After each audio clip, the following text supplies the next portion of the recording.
राधा पप्पा जो की जय। हरे कृष्ण जगन्नाथ बलदेव सुभद्रा महारानी की जय। श्रीमद् भागवतम की जय।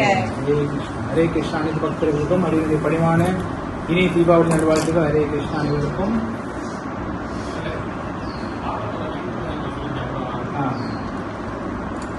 அனைவருக்கும் வணக்கம். அதாவது பாகவதம் படிக்கிறது வந்து நம்ம ரொம்ப சிறந்த விஷயம். எப்படி நம்ம பகவத்கீதை படிக்கிறோமோ அதே போல பாகவதம் படிக்கிறது ரொம்ப ரொம்ப முக்கியமான விஷயம். ஏன்னாக்கா கலியுகத்தில் வந்து பகவான் வந்து ரெண்டு விதமாக இருக்கிறாரு. ஒன்று வந்து ஹரே கிருஷ்ணா மகாமந்திரமாக இருக்கிறாரு, ஒன்று வந்து புஸ்தக பாகவதமாக இருக்கிறாரு. ஓகேங்களா? நம்ம படிக்கிற இந்த பாகவதம் வந்து சாட்சாத் கிருஷ்ணருக்கு சமமானது. பகவானுக்கும் பாகவதத்துக்கும் எந்த வேறுபாடும் கிடையாது. ஓகே, அதனால நம்ம வந்து பாகவதம் படிக்கிறது ரொம்ப ரொம்ப நல்லது. நம்ம வந்து தூய்மை அடையணும். எப்படி பகவத்கீதை படிக்கிறதா நம்ம தூய்மை அடையணுமோ அதே போல பாகவதம் படிக்கிறதால நம்ம வந்து மனசு தூய்மை அடையணும். ஓகே, நம்ம வந்து காலத்தை விரயமாக்காம நம்ம ஸ்லோகத்துக்கு போயிடலாம். இன்றைக்கு வந்து நம்ம பார்க்கக்கூடிய ஸ்லோகம் வந்து 1வது காண்டம் அத்தியாயம் 5. அத்தியாயம் 5ல வந்து தலைப்பு வந்து வியாசதேவர் வந்து நாரத முனிவருக்கு உபதேசங்கள் செய்கின்றார். அந்த தலைப்புல வந்து நம்ம இன்றைக்குள்ள ஒரு ஸ்லோகம் பார்க்க போறோம். ஓகேங்களா? பதம் 34. ஏவம் ஸ்ருணம் கிரியா யோக சர்வேஷம் ஹ்ருதி ஹேதவஹ தாயேவாத்மா விநாசாயஹ கல்பந்தே கல்பிதா பரேஹ ஏவம் ஸ்ருணம் கிரியா யோக சர்வேஷம் ஹ்ருதி ஹேதவஹ தாயேவாத்மா விநாசாய கல்பந்தே கல்பிதா பரேர். ஏவம் இவ்வாறாக, நீங்க சொல்லணும். ஏவம் இவ்வாறாக நிருணாம் மனிதனின் கிரியா யோகா எல்லா செயல்களும் சர்வே அனைத்தும் சம்ருதி ஜட வாழ்வு ஏதவா செய்கின்றது தே அந்த ஏவ நிச்சயமாக ஆத்மா செயலேனும் மரத்தை விநாசயா கொன்று கல்பந்தே தகுதி பெறுகின்றது. கல்பிதா அர்ப்பணிக்கப்பட்ட பரே உன்னதமானவரிடம்.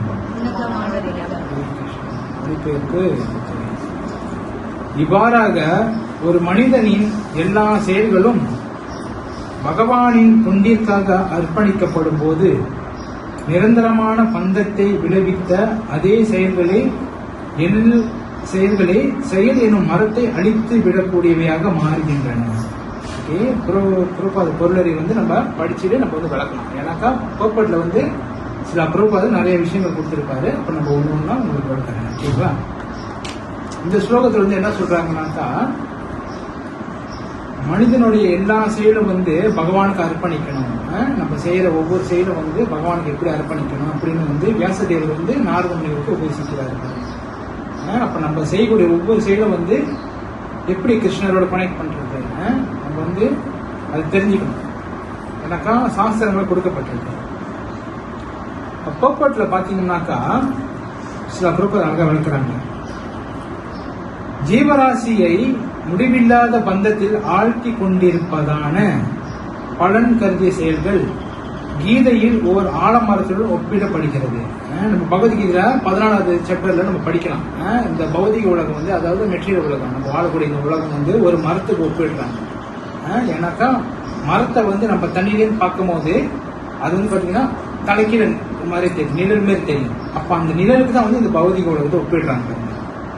அப்ப வந்து சில பிரபுபாதர் வந்து சொல்றாரு. என்ன சொல்றாருனாக்கா செயலின் பலனை அனுபவிக்க வேண்டும் என்ற மனோபாவம் உள்ளவரை ஒருவரது செயலின் தன்மைக்கேற்ப ஆத்மா ஓருடலில் அல்லது ஓரிடத்தில் இருந்து மற்றொரு இடத்திற்கு மாறிக்கொண்டே இருக்க வேண்டும்.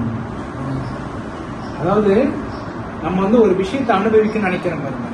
அப்ப அந்த விஷயத்தை அனுபவிக்க நினைக்கும் போது நம்ம வந்து உடல்கள் மாற்றப்படும் நிறையா. எப்படின்னாக்கா சொந்த வந்து நம்ம வந்து இப்ப அனுபவிக்க நினைக்கிறதோட பகவான் தான் வந்து உண்மையான அனுபவிப்பாளர். கிருஷ்ணர் தான் சுப்ரீம் பர்சனாலிட்டி ஆஃப் காட். அப்ப நம்ம வந்து எல்லா செயலும் வந்து பகவானுக்காக நம்ம செய்யணும். அதான் வந்து பகவானுக்கு அர்ப்பணிக்கிறது.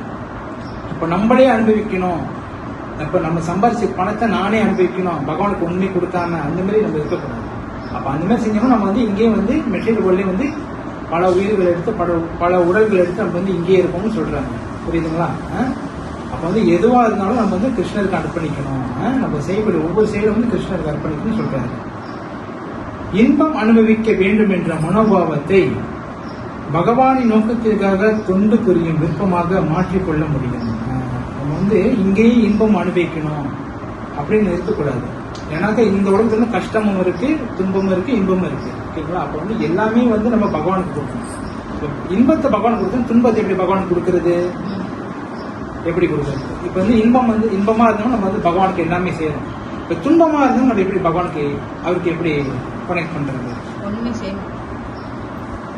எப்படி யாரும் ட்ரை பண்ண யோசிச்சு பாருங்க. இப்ப நம்ம துன்பமா இருக்கிறோம், துன்பமா இருந்தா அது நம்ம எப்படி பகவான் கிட்ட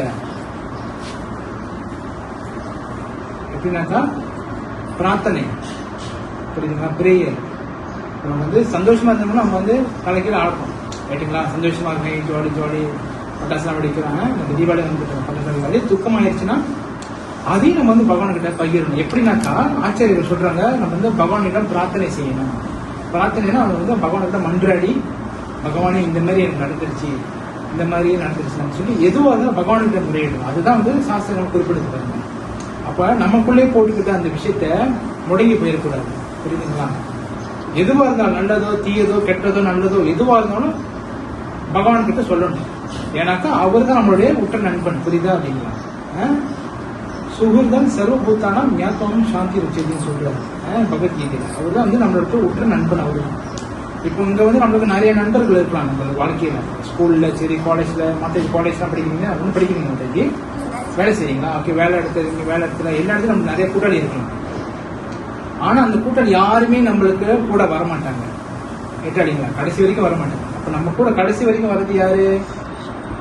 கிருஷ்ணர் தான். ரெட்டாளிங்களா? அப்ப நம்ம ஒவ்வொரு பிரிவியா பிறந்து வரும் பாருங்க. அப்ப எல்லா பிரிவிலும் கிருஷ்ணர் தான் நம்ம கூட வராரு. அப்ப அதனால எதுவா இருந்தாலும், நல்லதா இருந்தாலும் சரி, தீயதா இருந்தாலும் சரி, எதுவா இருந்தாலும் கிருஷ்ணர்கிட்ட நம்ம ப்ரே பண்ணணும்னு சாஸ்திரங்களும் சொல்லப்படுகிறாங்க. ஓகேங்களா? அப்ப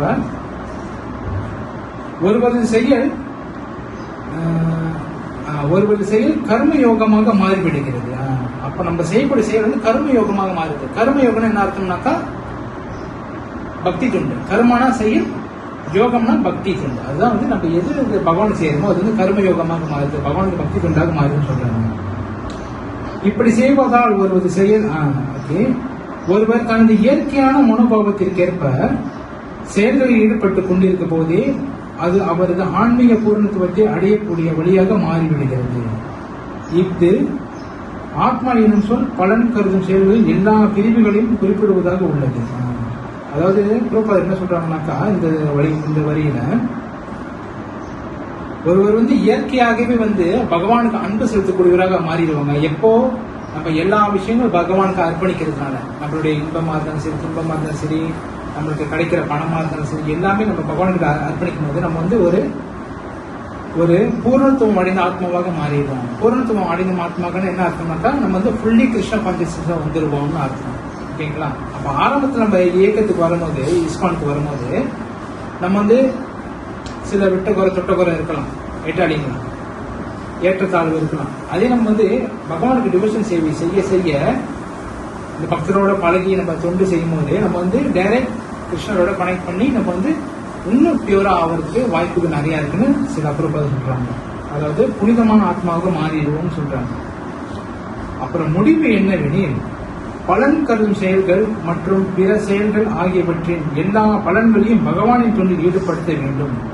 இது தொடர்ந்து கர்ம வினையின் உற்பத்தியை நிறுத்தி விடுவதன் படிப்படியாக உன்னதமான பக்தி தொண்டாகவும் உருவெடுக்கிறது. இந்த நம்ம சொன்ன மாதிரி தான், நம்ம எப்போ டிவோஷன் சர்வீஸ் பகவானை செய்யறோமோ அது வந்து நம்மளோட கர்ம வினையை நிப்பாட்டி இருக்குன்னு சொல்றாங்க.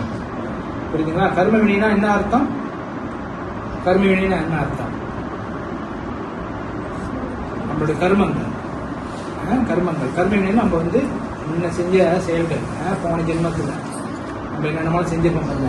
சேட்டை பண்ணியிருப்போம், சில பேர் கொலை பண்ணியிருக்கலாம், சில பேர் அடிச்சிருக்கலாம், துன்பப்படுத்திருக்கலாம். அப்போ இந்த மாதிரி நம்ம போன ஜென்மத்தில் செஞ்சிருப்போம். அப்போ இந்த ஜென்மத்தில் தான் நம்ம டிவோட்டி ஆகி நம்ம வந்து பகவான் சேவை செய்யறோம் பாருங்க. அப்போ நம்ம சேவை செய்யும் போது நம்மளுடைய எல்லாமான அந்த கர்ம வினைகள் எல்லாமே அழிக்கப்படுது. எப்போ நம்ம பகவானுக்கு பக்தி தொண்டு செய்யறதுனால. ஓகேங்களா? அதனால டிவோஷனல் சர்வீஸ் வந்து ரொம்ப ரொம்ப இம்பார்ட்டன்ட் சொல்றாங்க. எதுவாக இருந்தாலும் இப்போ கோலம் போட்டதா இருந்தாலும் சரி, மாலை கட்டுறதா இருந்தாலும் சரி, பகவானுக்கு பூ பறிக்கிறதா இருந்தாலும் சரி, எல்லாமே டிவோஷன் சர்வீஸ் தான். ஓகேங்களா? அதனால டிவோஷன் சர்வீஸ் வந்து எதுவுமே குறைஞ்சது கிடையாது.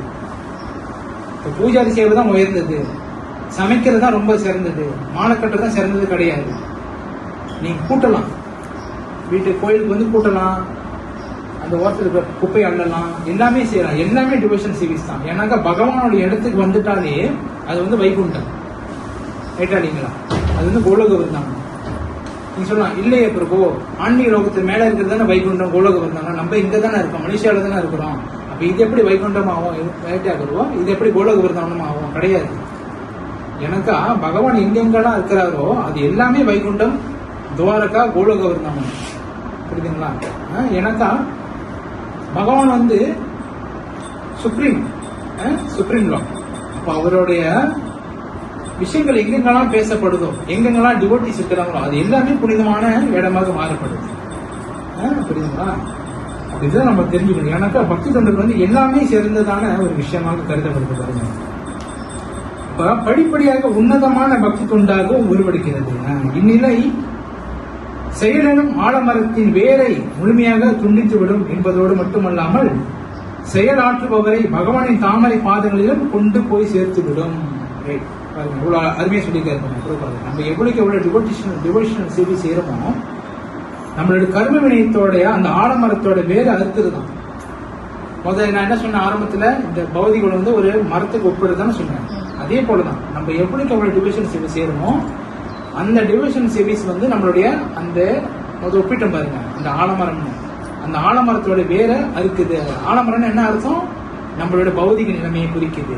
அப்ப நம்மளுடைய பௌதிக நிலை வந்து இந்த மரத்தோடைய வேறு மாதிரி பதிஞ்சிருக்கு இந்த பௌதிக உலகத்துல. புரியுதுங்களா? அண்டர்ஸ்டாண்ட் பண்ணிதான். பதிஞ்சிருக்கும் போது அதை வந்து நம்ம சும்மா எடுக்க முடியாது. அப்ப டிவோஷன் சர்வீஸ் எப்படி செய்யறோமோ அப்பதான் வந்து நம்ம இந்த வேற அறுக்க முடியும். அதாவது இந்த உலகத்துல பற்று இல்லாம நம்ம வந்து ஆன்மீக லோகத்துக்கு போய் சேர முடியும். எப்படி?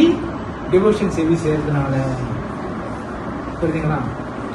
அதாவது முதலில் ஒருவர் வேதாந்தத்தை கற்றறிந்தவர்களும் தன் உணர்வு பெற்ற ஆத்மாக்களுமான பரமகிருஷ்ண பகவானாகிய ஸ்ரீ கிருஷ்ணன் தூய பக்தர்களோடு தொடர்பை நாட வேண்டும். அப்ப நம்ம டிவோஷன் சர்வீஸ் செய்யறோம நம்ம வந்து தனிமையா இருந்து நம்ம செய்ய முடியாது. எதுவுமே எப்பவுமே டிவோட்டி அசோசியேஷன் இருக்கணும். ஏன்னா பக்த சங்கம் தான் வந்து இந்த உலகத்துல ரொம்ப ரொம்ப முக்கியம். பக்த சங்கம் இல்லைன்னா ஒண்ணுமே நம்ம செய்ய முடியாது. புரியுதுங்களா? நம்ம தனியா இருந்து ஜபம் பண்ணிக்கிறேன், தனியா இருந்து எல்லாமே செஞ்சுக்கிறேன், அப்படி முடியாது. ஹரே கிருஷ்ணா மாதாஜி, ஹரே கிருஷ்ணா, தீபாவளி வாழ்த்துக்கள். அதாவது நம்ம வந்து எப்பயுமே வந்து டிவோட்டிஸோட இருந்தால்தான் நம்ம வந்து நம்மளுடைய ஆன்மீகம் செயல்கள் எல்லாமே முன்னேற்றம் அடைந்தாங்க. அப்ப அதனால டிவோட்டி அசோசியேஷன் ரொம்ப ரொம்ப முக்கியம். அதனால வந்து தூய்மையான ஆத்மாக்களை நம்மளுக்கு ஆச்சாரியர்களா இருக்கிறாங்க. அப்ப ஆச்சாரியர்களுடைய இந்த சாஸ்திரங்களை நம்ம படிக்கும் போது அவங்களோட நம்ம தொடர்பு எடுக்கணும். ஓகே, இது வந்து ரொம்ப ரொம்ப முக்கியமான விஷயம். அப்ப அந்த தொடர்பில் உள்ள ஆரம்ப சாதகர்கள் உடலாலும் மனதாலும் முழுமையாக பக்தி தொண்டை செய்ய வேண்டும். இந்த சேவை செய்யும் மனப்பான்மை மகாத்மாக்களை திருப்திப்படுத்தி அவர்களை முழு மனதோடு ஆசீர்வதிக்கும்படி செய்ய தூண்டுகிறது. அதாவது என்ன சொல்றாங்கன்னாக்கா, மகாத்மாக்கள் யாருனாக்கா ஆச்சாரியர்கள் வந்து நம்மளோட ஆச்சாரியர்கள், அதாவது சாதுக்கள் பக்தர்களோட டிவோட்டி அசோசியேஷன் பண்ணும்போது நம்ம வந்து ஆசீர்வதிக்கப்படுகின்றோம்னு சொல்றாங்க. எனக்கு நம்மளுக்கு தெரியாது, பகவானுக்கு தெரியும். நம்ம செய்யற ஒவ்வொரு செயலும் வந்து பகவானுக்கு தெரியும் பாருங்க. அப்ப நம்ம இங்க செய்யக்கூடிய செயல்கள் எல்லாமே வந்து பகவான் பார்த்துக்க இருக்கிறாரு. அப்ப நம்ம செய்யக்கூடிய சின்ன சேவையா இருந்தாலும் சரி, பகவானுக்கு வந்து அது கண்டிப்பா போய் சேரும். எனக்கா இங்க வந்து கீதையில் சொல்லப்படுது, நிஹாபி கர்மனஷோ அஸ்தி பிரத்யவாயு புத்தியதி சொல்பம் அபியச தர்மசிய திராயத்தே மகோத பயா. அப்படின்னு என்ன அர்த்தம்னாக்கா, 4:21 பகவத்கீதை சொல்லப்படுது. நம்ம இங்க செய்யக்கூடிய சிறு பக்தி தொண்டா இருந்தாலும் சரி, நம்ம செத்த பிறகு அடுத்த பிரிவு எடுக்கிறோம். அடுத்த பிரிவிலேருந்து ஒரு பர்சன்ட்லேருந்து ஆரம்பிக்குது. ரைட்டா பிரபு? கரெக்டு தானே? ஏன்னாக்கா நம்ம செய்யற டிவோஷன் சர்வீஸ் வந்து எப்பயுமே வீணாகாது. அதனால என்ன சொல்றாரு, மகத்துவ பயாத்துன்னு சொல்றாரு. பயாத்துன்னு என்ன அர்த்தம்னா பயப்படாதேன்னு சொல்றாரு. பயம் தேவையில்லைன்னு சொல்றாரு. நம்ம வந்து பயப்பட தேவையில்லை. நம்ம இங்க செய்யற ஒவ்வொரு சேவை வந்து எல்லாமே பகவான் கணக்கு வச்சிருக்காங்க. அதனால நம்ம வந்து பயப்பட தேவையில்லை. நம்ம செத்த பிறகு அடுத்த பிரிவு போறோம்ல, அடுத்த பிரிவு வந்து பகவான் கண்டிப்பா நம்மளுக்கு வந்து டிவோட்டியோட அசோசியேஷன் கண்டிப்பா கொடுப்பாரு. இப்ப நீங்க நினைச்சு பார்த்திருக்கீங்களா? இஸ்கானுக்கு வருவீங்க, கிருஷ்ண பக்திக்கு வருவீங்க, ஜபம் பண்ணுவீங்க, நினைச்சு பார்த்திருக்கீங்களா? நீங்க நினைச்சு பார்த்திருக்கீங்களா? இல்ல தானே? மத்தேஜி நீங்க நினைச்சு பார்த்திருக்கீங்களா? அப்ப இதெல்லாம் எப்படி நடக்குது?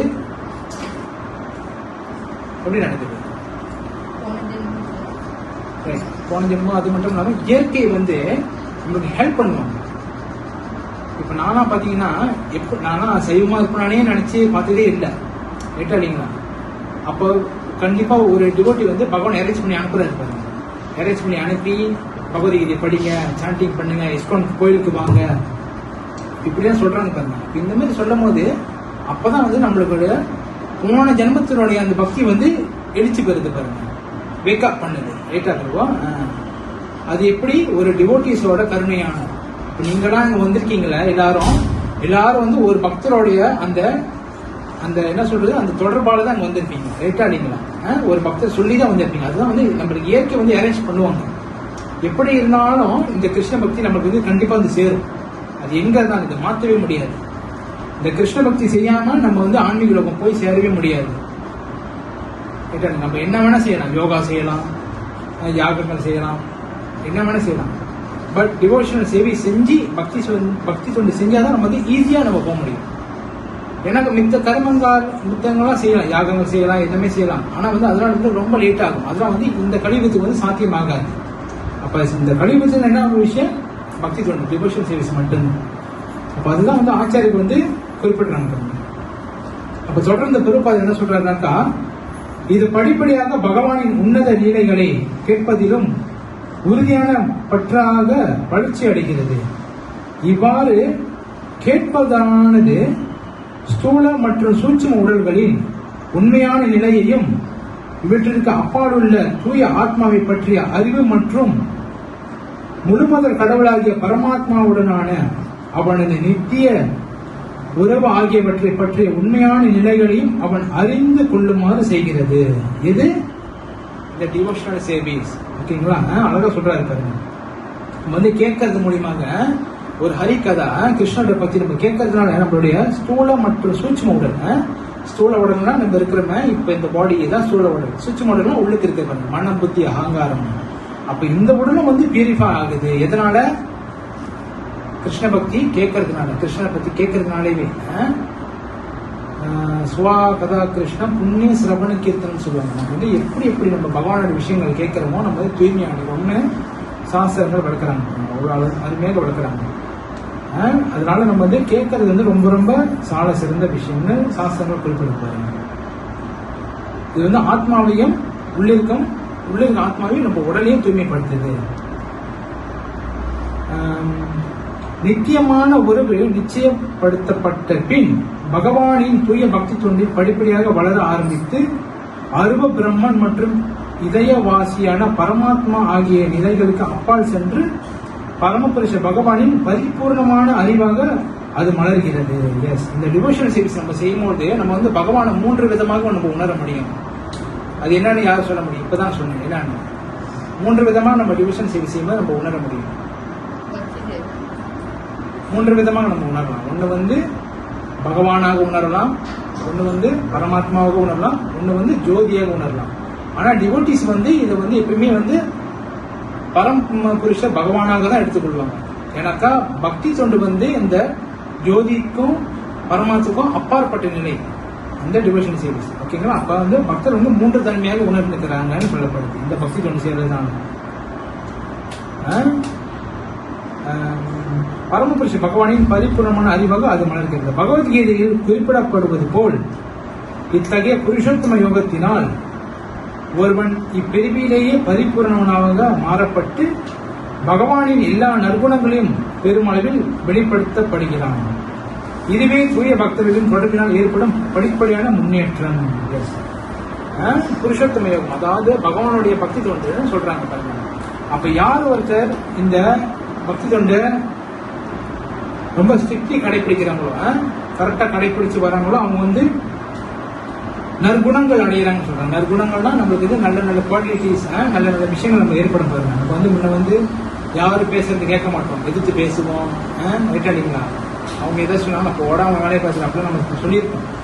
ஆனா நம்ம எப்போ ஒரு டிவோஷன் சர்வீஸ் நம்ம எடுத்துக்கிறோமோ, நம்ம வந்து படிப்படியாக நற்குணங்கள் நமக்கு வளருது. அப்ப அந்த நற்குணங்கள் வளர்ந்து நம்ம வந்து பகவானுடைய தூய பக்தர்களாக மாறி நம்ம வந்து ஆன்மீக செல்லக்கூடிய வாய்ப்புகள் நமக்கு நிறைய இருக்குன்னு சாஸ்திரங்கள் கூறப்பட்டு வருது. அப்போ வந்து நம்ம தெரிஞ்சுக்கணும், நம்ம செய்யக்கூடிய எந்த சேவையும் வந்து சின்ன சேவை பெரிய சேவை கிடையாது, எல்லாமே வந்து பகவானுக்கு பிரியமானதான். ஏன்னா கீதையை சொல்றாரு பாருங்க, எனக்கு நண்பனோ எதிரியோ எவரும் கிடையாதுன்னு சொல்றாரு கிருஷ்ணர். சரிங்களா? இனி எனக்கு எதிரி, நீ எனக்கு நண்பன், நீ எனக்கு வேணும், நீ எனக்கு வேணாம்னு சொல்ல கிடையாது. அவர் வந்து எல்லாத்தையும் ஏத்துக்கிறாரு. அவர் வந்து எறும்புலேருந்து பிரம்மா வரைக்கும் எல்லா சேவையும் பகவான் ஏத்துக்கிறாரு பாருங்க. அதனாலதான் ராமச்சந்திர பிரபு வந்து அந்த பாலம் கட்டுற போது, ராமசேது பாலம் கட்டும் போது ஹனுமான், ஜாம்பவான், அவங்களுடைய சேனாதிபதிகள், இந்த வானர கூட்டங்கள் எல்லாருமே வந்து பெரிய பெரிய கல்லெல்லாம் தூக்கி போய் போடுறாங்க. எங்க பாலம் கட்டுறது இருக்கு, எல்லாம் வந்து ஹல்க் மாதிரி இருப்பாங்க. இப்ப ஹல்க் படம் எடுக்கிறாங்க, மார்வல்ஸ் படம் எடுக்கிறாங்க. இதெல்லாம் வந்து எதை ஒப்பிட்டு எடுக்கிறாங்கன்னாக்கா ராமாயணத்தை வச்சுதான் எடுக்கிறாங்க. எனக்கு அந்த மார்வல்ஸ்ல இருந்த எல்லா கதாபாத்திரங்களும் வந்து மகாபாரதத்தில் இருந்தாங்க. உண்மையாகவே இது வந்து சொல்லப்பட்டிருக்கு. ஹல்க் மாதிரியான ஆளுங்க இருந்திருக்காங்க. இப்ப அயன்மேன் பறக்கிற பார்த்துருக்கேன், ரேட்டாடிங்க அயன்மேன் மாரி உண்மையே இருந்துருக்காங்க. அந்த மார்வல்ஸ் வரும் பாருங்க, கண்ணு சொந்த லேசர் அடிச்சு விட்டுவாரு. பார்த்துருக்கீங்களா? ஒரு படத்துல இருக்க மார்வல்ஸ்ல கண்ணு சொன்னாருன்னா லேசர் அடிக்கும் அவருக்கு. அந்த மாதிரி ஆள்லாம் வந்து மகாபாரத போர்க்களத்தில் இருந்திருக்கிறாங்க. எல்லாருமே வந்திருக்காங்க. அந்த அப்புறம் ஒண்ணு இருங்க, பிளாஷ் ஸ்பீடா ஓடுவாரு, அந்த மாதிரியான எல்லாருமே இருந்திருக்கிறாங்க. அப்புறம் அந்த ஆண்ட்மேன், சின்ன மனுஷன், எல்லாரும் இருந்திருக்கிறாங்க. ஏன்னாக்கா இந்த மகாபாரதம் வந்து குறிப்பிட்ட ஆள் மட்டும் வரல, இந்த உலகத்தில் இருந்து எல்லாரையும் அவன் பகவான் வர வச்சு எல்லா கதையும் முடிச்சாரு. புரியுதுங்களா? ஏன்னாக்கா அந்த மாதிரி ஆளுங்கள்லாம் வாழ்ந்துருக்கிறாங்க. அப்ப ராமசேது பாலம் கட்டும் போது பகவானுக்கு வந்து வானரங்களை மட்டும் உதவி செய்யல, அணில், எறும்புகள். அணிலாம் எப்படி உதவி செஞ்சிச்சுனாக்கா, அதனுடைய உடம்பால அந்த தண்ணீர் நனைஞ்சி அதோட மணலை எடுத்து அங்க போய் கொட்டுறது. ஏன்னாக்கா அதனால பெரிய பெரிய கல் தூக்க முடியாது பாருங்க. ரைட்டா இல்லைங்களா? அப்போ வந்து அதனால என்ன அளவுக்கு முடியுமோ அந்த மாதிரி அளவுக்கு பகவானுக்காக சேவை செய்யறாங்க பாருங்க. அப்ப பகவான் வந்து யாரோட சேவையை வந்து புறக்கணிக்கல, எல்லாரோட சேவையும் எடுத்துக்கிறாரு. அதே போல நம்ம இங்க உலகத்துல நம்ம வாழும்பொழுது நம்ம என்னென்ன சேவைகள் செய்யணுமோ அது வந்து எதுவுமே இந்த வீணா போவது கிடையாது. எதுவாக பகவான் ஏத்துக்கிறாரு. அப்ப அதனால வந்து நம்ம வந்து ஒரு சின்ன ஒரு கதையை நம்ம பார்த்துட்டு ஒரு சின்ன விஷயங்கள் நம்ம தெரிஞ்சுக்கிட்டு நம்ம வந்து இன்றையோட சிறப்பான தீபாவளியை கொண்டாட்ட நம்ம கிளாஸ் நம்ம முடிச்சுட்டு அதுக்கப்புறம் பிரசாதம் ஏற்றுக்கலாம். ஓகேங்களா? ஒரு சமயம் வந்து கோவர்தன் கிரியில, அதாவது பிருந்தாவனத்துல பகவான் வந்து இந்த மாடுகளா மேய்ச்சிட்டு, எல்லாரும் கேட்டிருப்பாங்க கதையை, இருந்தாலும் பகவான் கதை கேட்கறது வந்து ரொம்ப ரொம்ப சிறந்த விஷயம். பகவான் வந்து அந்த மாடுகளை மேய்ப்பாரு பாருங்க. மாடுகளை வந்து சும்மா 1-2 மாடு கிடையாது, 9 லட்சம் பசுக்கள். பாத்தீங்க 9 லட்சம் நம்ம எப்படி கூட்டமா இருக்கும் பாருங்க, செம்ம கிரௌடு, ஃபுல்லா பசுக்கள் தான், 9 லட்சம் பசுக்கள். அதெல்லாம் மேய்ச்சிகள் வருவார் பாருங்க. அவர் மட்டும் இல்ல, அந்த பசுக்களும் சரி, அந்த அவங்களுடைய கூட்டாளிகள் பாலர்கள்லாம் இருப்பாங்க பாருங்க. அவங்க எல்லாம் கூட்டிக்கிட்டு அப்படி மாடு மேய்ச்சிக்கிட்டு ஆடி பாடிட்டு வருவாங்க பாருங்க. அந்த ஆடி பாடிட்டு வருவாங்க. அப்போ வந்து கோவர்தன் வந்து பாக்குறாரு. கோவர்தன் பாக்குறாரு, ஐயோ என்னால பகவானுக்கு எந்த சேவையும் செய்ய முடியலையே. கோவர்தன் வந்து மலை தானே, கேட்டாடிங்களா? கோவர்தன் ஒரு மலை, ஆனாலும் அவர் வந்து டியூட்டி தான். என்னக்கா கிருஷ்ணன் சொல்லுவாரு பாருங்க, கோவர்தனும் நானே சொல்றாரு. அந்த கோவர்தன் நினைக்கிறாராம், ஐயோ எல்லாரும் பகவானுக்கு சேவை செய்யறாங்களா, இந்த பசுக்கள்லாம் பகவானுக்கு சேவை செய்த என்னால ஒண்ணுமே செய்ய முடியலையே, ஒரு கல் மாதிரி நான் நிக்கிறேன், அப்படி மலை பேரு நான் நிக்கிறேன், என்னால ஒண்ணுமே செய்ய முடியல, அப்ப என்ன செய்யறது? அப்ப வந்து கோவர்தன் வந்து ரொம்ப கஷ்டப்பட்டு அழுகுறாரு மனசுக்குள்ளேயே. அவர் வந்து பாக்குறாரு பாருங்க, அண்ணாட பாக்குறாரு. எனக்கா கிருஷ்ணர் லீலை செய்யற இடம் வந்து அந்த கோவர்தன மலையை சுற்றி தான் பாருங்க. அங்கிட்டு போவாரு, இங்கிட்டு போவாரு, எல்லாமே. அது ஏன்னா கோவர்தன் உயரமா இருக்கிறதுனால அவர் வந்து எல்லாத்தையும் பார்க்க முடியும். ரைட்டா நீங்க இந்த படங்களை கூட நீங்க பார்க்கலாம், பின்னாடி கூட பார்க்கலாம். கிருஷ்ணரோட படம் அங்க இருக்கு பாருங்க. கிருஷ்ணர் லீலை செய்யும் போது அவர் வந்து இந்த கோவர்தன மலை சுற்றியே தான் ரொம்ப செய்வார்.